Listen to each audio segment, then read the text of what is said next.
Real St. Patrick, he wasn't Irish. He didn't drive snakes into the ocean.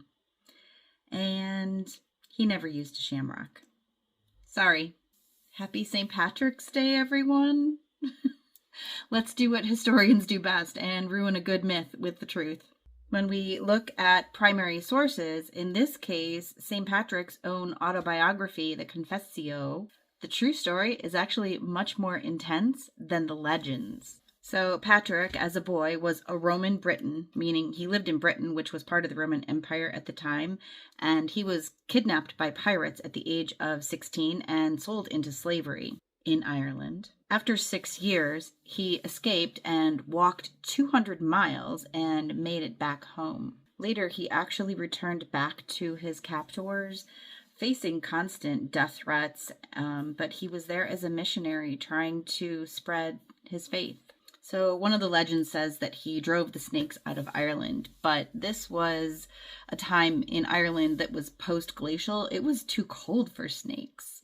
It was later used as a metaphor for driving out paganism. The story of Patrick using the shamrock as a metaphor for the Holy Trinity, the Father, the Son, and the Holy Spirit, doesn't actually appear associated with his name until the 17th century, and Patrick was around in the 5th century. So somewhere along the way, somebody made it up to make him look better.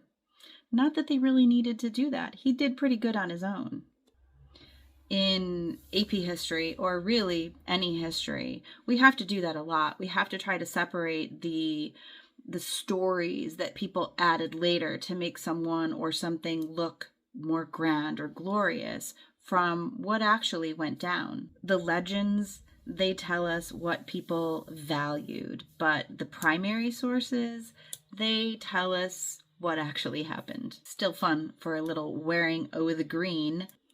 But speaking of separating fact from fiction, be sure to bring all of your points of confusion from history to my live stream on April 26th at 8:30 Eastern Time on TikTok. I will be here live streaming the podcast for recording for release the next day, but I will be answering all of your questions, whatever we can fit into 30 to 45 minutes. I'll be here, Wendy with AP History Help, trying to make some sense out of the confusing aspects of your AP History class.